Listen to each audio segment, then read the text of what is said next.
I wanna ride, I wanna ride. I let it rain on you. That what it came down to. I switched the pay. I'm out the club. I'm out the cage. So we're at the Fast Teddy Speed and Agility Camp. It's my 7th year doing it. It's a great turnout. You know, we come over here to the big stadium in town, Rose Stadium. There's a lot of camps that go on around here, but they're sport specific. You got guys do basketball camps, soccer camps, football camps, and a lot of them cost a lot of money. Yo, bunion hurt. What you too young for a bunion? I said my leg. You got the gout. Boy, what's wrong with you? I've been knowing Teddy since I was younger. Him and my older brother went to school together, so I was always around the older guys whenever I was younger. The importance of this camp, man, just to have fun with the kids, you know. Pump our arms, good body posture, and again, we're gonna have fun and work on some speed, okay? So we're gonna do a lot of listening first, and then at the end, we're gonna see who's the fastest, okay? What we appreciate is that he is a local hero, if you will, and is always willing to give back to his community, and so we wanted to partner with him and kind of make this camp bigger and better, and with his help, we've been able to do that. Breeze wants to go deep. He's got a man, he overthrows, it's intercepted by Teddy Williams. Williams gets a couple of blocks. Every little boy's dream is to play professional football. Now, if you would have told me that the route to the NFL was difficult, I probably would have believed you. But some journeys are harder than others. The faces we know, the college stars, they tend to get drafted and expectations are placed on them. Then there's the other guy that seemingly comes from nowhere, who make the NFL roster with hard work, grit, and natural talent. In the league, being a 6'2", 210-pound country boy who runs a 9.9 flat is uncommon. Really, it's unheard of. Until one day, Jerry Jones gave Teddy Williams a chance. Well, more like an opportunity. Growing up in Tyler, sometimes that's all you got. This is the Teddy Williams story.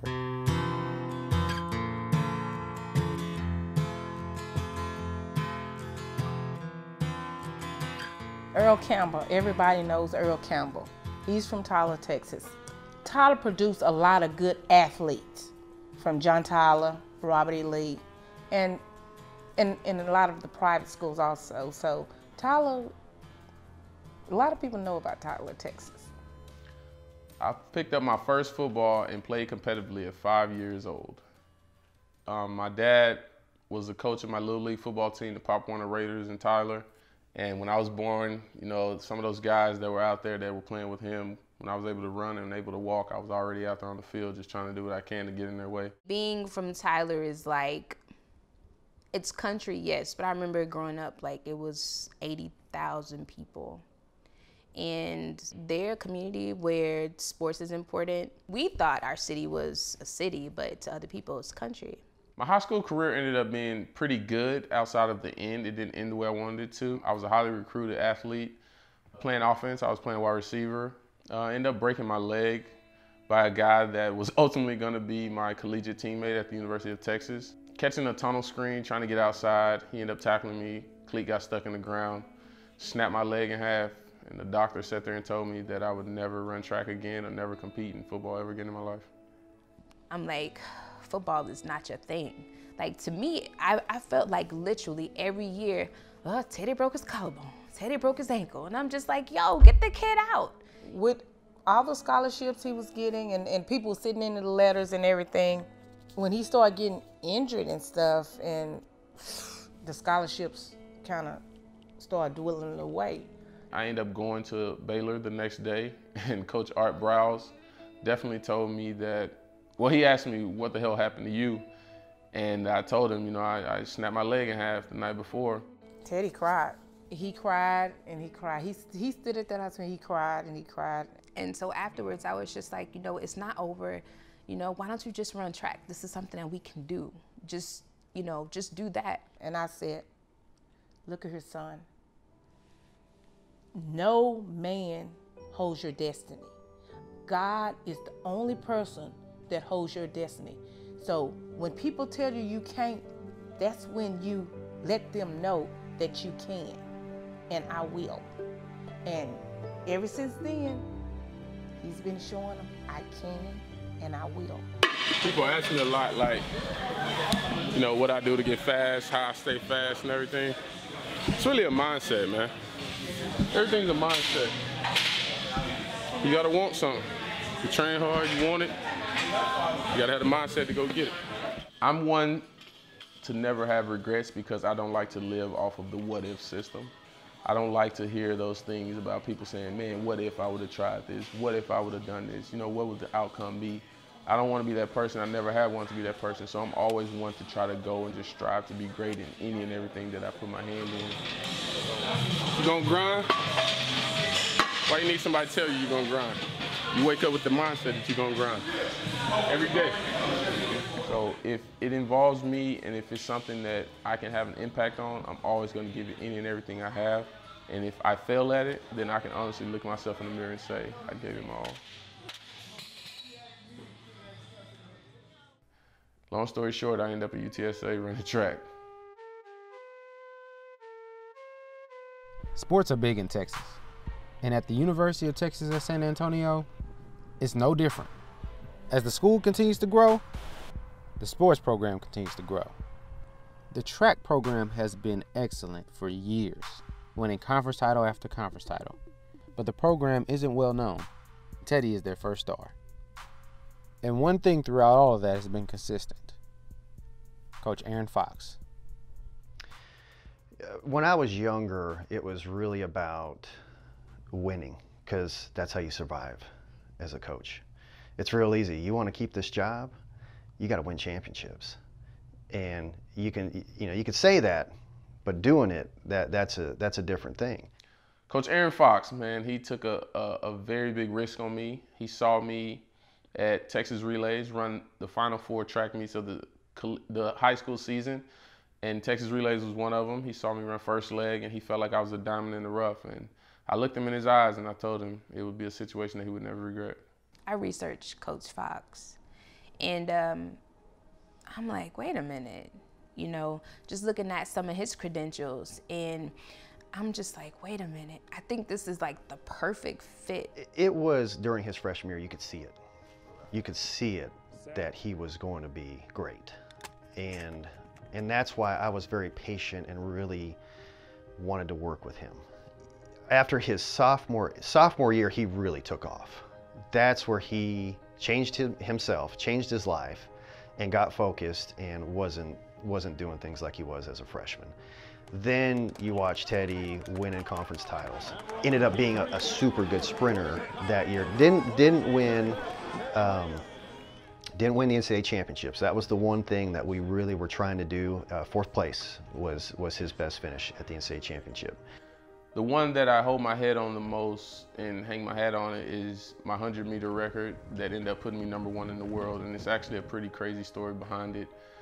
I owe it all to Nike.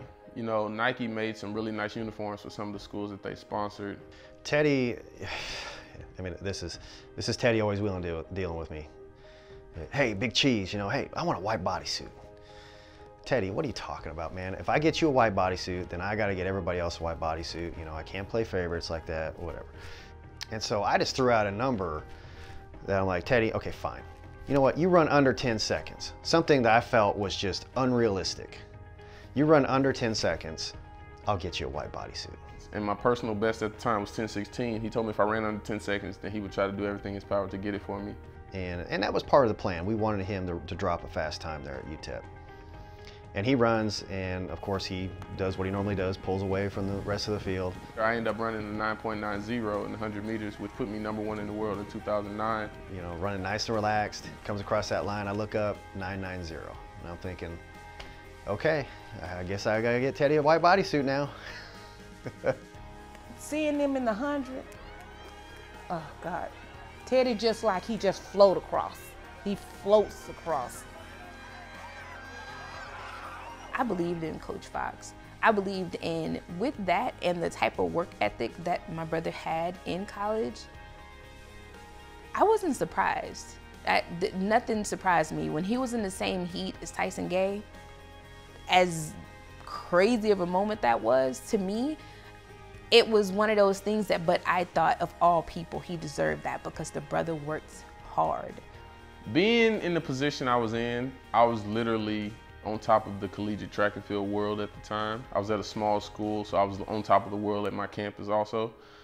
but it just didn't fulfill everything that I had in my heart running track. It definitely got me a free education, it got me a degree, and it satisfied that part of me. But watching the 2010 draft really put it into perspective. When I saw a guy that I grew up playing against, Dez Bryant, get drafted to the Cowboys, I talked to my girlfriend at the time, who's now my wife, and I told her that I was just as good, if not better than those guys that I was watching getting drafted. If anything in life ever presented itself for me to be able to play football again, I was going to take the opportunity and run with it. So when he was finishing up, we had the agents coming in wanting to sign him and run professionally. He comes in my office and says, "Coach, I think I want to try football again." I'm like, what are you talking about, Teddy? Go play football? I was in Missouri on a visit, and I was riding in the car back to my hotel with the head coach, and my phone rings. But before I left to go on those visits, I had my pro day. We just hired our football coaching staff here at UTSA. Larry Coker, he comes in, he puts his staff together. He hires a man by the name of Eric Roark. Well, Eric knew all the Cowboys coaches. So the Cowboys used to come down here to San Antonio for their camp down at the Alamo Dome. He had talked to them and said, "Hey, there's a guy here at UTSA, 6'2", runs 990, can catch footballs. Are you guys interested?" I answered the phone, and of all people, it was Mr. Jerry Jones. And he was talking about how great I did at the pro day. I'm thinking, there's just no way. There is no way that this guy is going to get picked up and play for the Cowboys. I ended up going back to San Antonio, and they picked me up from the airport, brought me over, and I met with him, Stephen Jones, and Coach Wade Phillips at the time in the Cowboys bus. And he told me that I had everything he wanted on the team. They came and got Teddy. They picked Teddy up. We had to empty Teddy's apartment and everything because we didn't see Teddy no more. He wanted me to play DB. And everything I did in my pro day and everything that I knew from high school was all receiver. And I told him to his face I'd never backpedaled in my life. He said, "Don't worry about it. You have all the accolades and all the attributes. We'll teach you everything else." After 2 seasons with the Cowboys, Teddy began establishing his presence as a special teams player around the league. But the NFL demands flexibility. And when your number is called, you accept any challenge. Open and a completion down the 10. Teddy Williams, who was just signed. Whether it's switching positions It's a 51-yard gain. or fighting through injury.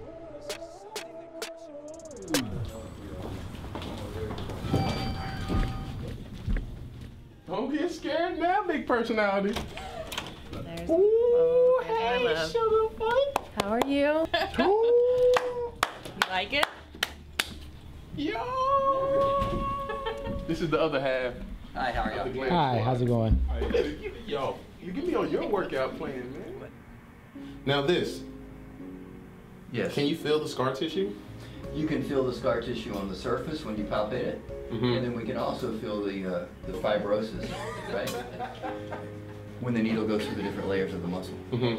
That's why a lot of the professional athletes, or even our more serious athletes, high school and what, wind up. Did you see that jump? That was a good one. Yeah, wind up getting this stuff done because it's just faster as far as access to tissue, right? So some of it is just what you do, right? Causes tight hip flexors because that's your job. So that action creates a muscle imbalance. And how long you been doing that? 7 years now. No, you've been doing that 7 years as a pro. Oh, How long you been doing that?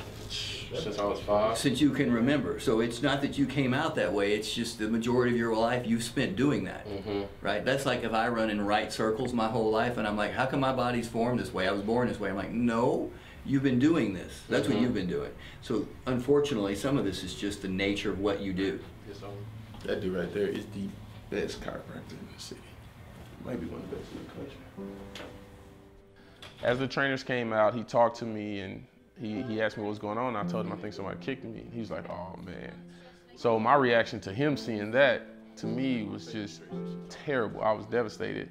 And I was like, "What do you think it is?" He said, "You tore your Achilles." And when they lifted my leg up, it was just a hanging ankle. I really fought back for it, and I fought back to be a better person because it's one of those injuries you don't bounce back from, like an ACL. and I just refused to let it dictate who I am and control my career. After that 2014 season, I had finished up my rookie contract and I became a free agent. So going into free agency, we had a few teams lined up. My agent did where we knew we had interest. I just so happened to be with my trainer, my boxing coach, Frank. My name is Frank Tate. Won the gold medal in the 1984 Olympics in Los Angeles, California. I won 2 world titles, middleweight and light heavyweight. But when I first met him, he just had his Achilles repaired. So we had to take our time and let that heal up and then jump into what we had to jump into. Once he started jumping rope, then we knew right then and there that we can go ahead and go forward. And we were over there training and everything, and I get a call. My agent was like, hey, I know you're supposed to go to Jacksonville in 2 days, but the Panthers want you to come out right now. When I walk in the building, the first thing they tell me is, we love you enough that we're not gonna let you leave here without a contract. 24 hours later, I was a Panther, and I still am one today. Williams is one of the veterans brought in during the offseason to bolster special teams. But Teddy takes this opportunity to remind everyone he can play defense too, stepping in front of a Matt Moore pass for the interception. That's what happened when you take coaching. Wilkes told me it was coming, and it came. You see what happened. Take the coach. Well, the year before I got there, they actually had a pretty good team. They lost in the divisional round to the Seahawks. And one of the biggest pieces that was missing, according to those guys in front office, was they didn't have a special teams contributor that was really that difference maker and that game breaker. And to be able to go in there and see us go to that level and elevate our game to that next level and start off 14-0 and ultimately finish 17-2 was a great thing. I mean, everything about that season was amazing outside of losing the Super Bowl. There aren't many teams in NFL history that went 17-2 or even finishing the season 15-1. And I can honestly tell my kids and my grandkids that I was a part of one of those teams. San Jose. What up, Snoop? Come holler at us. You know what I'm saying? We here, okay? Yeah, me and my dog, Young Ted. You got both Teddys right here. Come straight out of Arizona. Teddy. With Carolina, Teddy, he feels like he can be himself. And he has somebody that believes in him. He's always talking about the coaches that, you know, he loves working with them, and that coach knows what they have in Teddy. It's like a brotherhood for him. You know, those are definitely brothers to him. This was the missing piece to his life. As much as Carolina brings, or he can bring to Carolina, of course, Carolina brings so much to him. All right, reporting live over here at Pinky's. I'm about to go talk to Miss Gracie back here behind the bar. What's she? Fried pickles and fish tacos. Fried pickles and fish tacos? I'm a fried pickle guy. Fried pickles. Teddy's life has been a roller coaster of emotions and hardships. But when the lights dim and the cleats are hung, only time will tell what's next for Teddy Williams. He's come a long way. You know, he might be able to play as long as he wants to. You know, because he stays in shape. Number one, he's focused, and he's determined. You know, he is a guy. You know, like I said, transforming from track to football. That's a hell of an accomplishment. When I met Teddy, he brought his family in here, his whole family, not just, he brought his whole family, and that meant a lot to me. You know, a lot of the players, they try to keep the family to the side, but he brought his family in here and introduced them to me, and the rest is history. I see Teddy in 10 years being a great husband, a great father, a great ambassador for the NFL, a great ambassador for UTSA. That's where I see Teddy. You know, he's going to be a guy that can go do speaking engagements and be somebody that can go in the community and talk to a bunch of kids and be that guy that those kids are going to be engaged and listen to him and listen to his story and understand that hard work pays off. Time is a very, very, very important thing in life. My defensive coordinator, Steve Wilkes, taught me this a couple years ago when I got to Charlotte. We were just having a random conversation and he asked me what were the most important things to life in me. And I said my family, my faith. He's like, Teddy, those are great, but those are very generic answers. time is the most important thing in life. And I was like, what you mean? You have so many things in life that we can lose and get back. You can lose finances, you can lose a house, you can lose cars, and you can get those things back, but you can never get time back. Now that he told me that, I truly believe time is one of those great things that you should never take advantage of and take for granted, because we all have a set amount of time on this earth, and it's shorter than we know and shorter than we think. So take advantage of every second and appreciate it all, and know that time is in your corner. Fast Steady football camp coming in June 17th, Tyler, Texas. No one's Rose better than Stadium, this guy baby. right Y'all here. come out. We coming out. We bringing all the kids out, bringing all the city. He's the third Everybody. fastest person in this video. Whoa. Yeah, thank you, man. I love my son to death. I love all of him. He's a good kid. He try to pull stuff over on me all the time.